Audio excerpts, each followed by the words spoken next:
Всем привет! Вас приветствует Серж Мартин Гараж. А мы продолжаем. И по просьбе подписчиков я продолжаю ряд серий о том, как за недорого или как вообще бесплатно своими руками сделать ваш автомобиль быстрее. И у меня есть очень много таких маленьких секретиков, лайфхаков, и я с ними буду делиться, уже много о них рассказал. И сегодня такой на очереди лайфхак и секретик, ну это может быть и не секретик, но просто расскажу, открою вам, так сказать, глаза на это.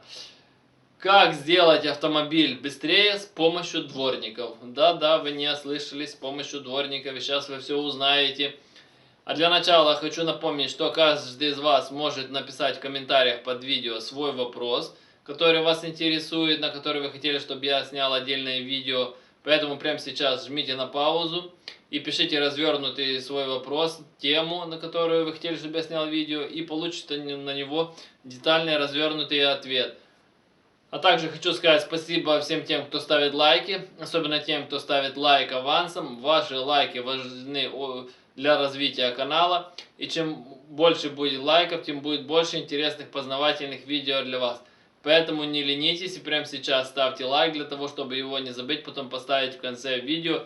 И обязательно досмотрите видео до конца, потому что там будет очень важная и полезная информация для вас.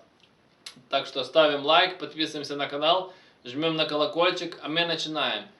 Итак, дворники. Как же можно сделать автомобиль быстрее с помощью дворников? И вернемся к теме аэродинамики. Вроде бы казалось, да что там те дворники? Ну стоят себе на лобовухе и стоят, что они мешают? А дело в том, что если вы обращали внимание, если, допустим, на восьмерке, на девятке, то неважно на каком автомобиле, разогнаться километров 170, дворники начинают приподниматься, то есть двигаться вверх по лобовому стеклу. А если еще дворники есть, допустим, такие относительно, буду грубо говоря, такие тонкие дворники, да, там, есть такие более массивные. Так вот, допустим, вот с такими более массивными у меня конкретно их задирает на таких скоростях. Почему так происходит? Потому что если вы на скорости 100 км вытянете руку в окно, да, какое на нее будет сопротивление, да? А теперь представьте, весь поток воздуха, который ударяется об капот, переходит на лобовое стекло, плюс там у него еще есть зона турбулентности, срыв за капотом, и попадает это все как раз на дворники при этом переходе, то есть переходе с капота на лобовуху. И что происходит? Дворники, во-первых, создают в той зоне лобовое сопротивление. А теперь посчитайте площадь у нас в квадрате. То есть дворники перекрывают всю плоскость, грубо говоря, лобового стекла, имеют достаточно немалую высоту. И здесь самый идет основной поток обтекаемости автомобиля. Именно самый основной, не по бокам, не это, а именно вот этот, который с капота переходит на лобовуху. Там самое основное место. И чем больше скорость, соответственно, там они не только создают лобовое сопротивление, а создают такую турбулентность, которая за собой на лобовом стекле и на крыше потом создают большую зону турбулентности, и чем дальше до конца автомобиля она увеличивается, и в итоге сзади создается еще больше зона турбулентности, и этот, как парашют, вас держит. Поэтому, если вы обращали внимание, на тестах у меня дворники сняты, когда я делаю замеры до 100 километров. То есть, у меня дворники сняты по этой причине. То есть, если какой-то там заезд, и я, допустим, знаю, что я соперника объеду, то есть, то я, конечно, их не снимаю. Но если, когда я делаю заезд, замер разгона там до сотни, и когда там у меня важные секунды, допустим, когда у меня там было 6,7 до 100, да, на восьмиклапаннике боевом, и там я показал потом 6,5, понимаете, 6,7 и 6,5, вроде, да что там 2 десятки, да, 2 десятых секунды. А вот эти 2 десятых дорого стоят в том плане, что вам надо прилично, чем дальше, чем ниже, тем каждые доли секунды все сложнее и сложнее.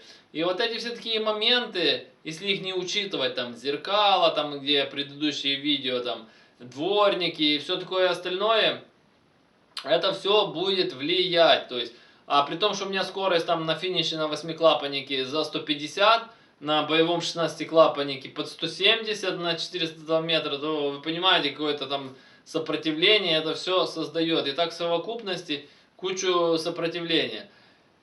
Но я не говорю вам побежать сейчас дворники повыбрасывать. Это к тому что дворники в вашем случае нужно ставить максимально, так сказать, тонкие, обтекаемые, не такие, что там перезакрывают пол лобовухи и непонятно как. Еще есть такой как бы вариант можно сделать, может вы видели, ставят один дворник, и который стоит вот так вертикально. И многие это повторяют, а даже не понимают, зачем они это повторяют. Это делается как раз вот этой целью. Для того, чтобы убрать лобовое сопротивление и чтобы не было зоны турбулентности. Потому что когда просто ребром один дворник стоит, то есть площадь, там, которую он мешает, там, допустим, вот такая, да, а когда у вас они лежат, то есть они перекрывают, и вот такая полоса у вас, то есть или вот такое пятнышко, или вот такая полоса, ну вы поняли, да? То есть, ну это можно заморочиться, в интернете есть кучу видео, как сделать, чтобы был один дворник. То есть, поэтому любыми способами можно или какие-то более тонкие дворники ставить, или вот так можно. Также задний дворник на восьмерках, девятках тоже немалую роль играет. Когда он стоит не ровно, а вот так. У меня, допустим, если вы видели, у меня нет его вообще. То есть у меня даже сзади нет ничего, ни моторчика, ничего. У меня ни замка, там все убрано. То есть для чего это? Опять же, чтобы не было, потому что сзади с крыши поток сходит на низ и опять же попадает на дворники, создавая дополнительное сопротивление. То есть можно как минимум его выставить, чтобы он стоял ровно. Но по факту я вам скажу, что в восьмерке, девятке то дворник там нафиг не нужен. Потому что когда погода сырая, там болото, грязь, стекло будет грязное заднее, и никакой там дворник вам ничего не спасет. Поэтому это он там чисто, грубо говоря, для понтов.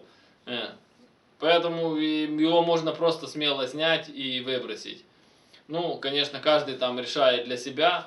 Поэтому вот такие мелочи и решают результат. То есть и про защиту, как я рассказывал, там, и про капот, и про зеркало. И там будет еще много таких видео, не только по аэродинамике, а по тому, как вообще можно автомобиль сделать быстрее. Если вам эта такая тема интересна, именно, чтобы я рассказывал, как недорого или вообще бесплатно сделать вашу машину более эффективной, экономичной, быстрее, динамичной, то напишите в комментариях, что тема эта вам интересна, и я продолжу ряд таких серий.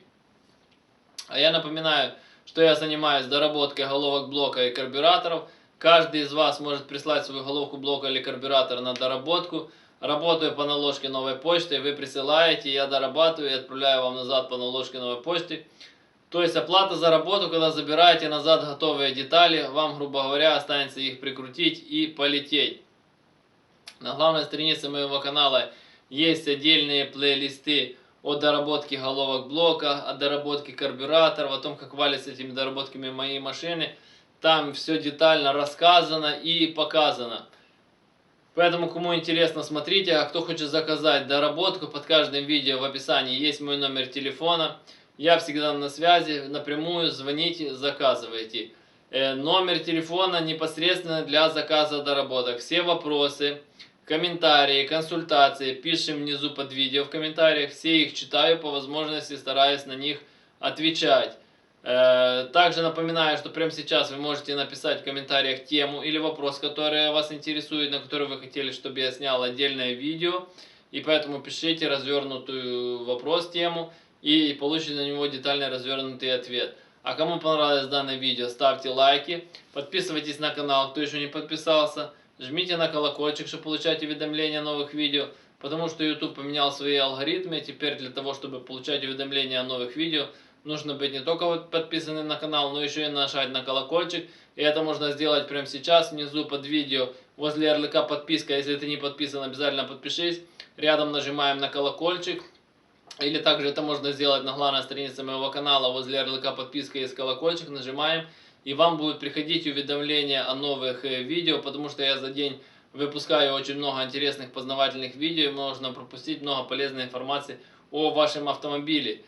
Делитесь данным видео со своими друзьями, делитесь данным видео в своих соцсетях, репостите данное видео, и тогда канал будет развиваться быстрее, и тогда я буду снимать больше интересных познавательных видео для вас. Всем спасибо за внимание, всем до свидания.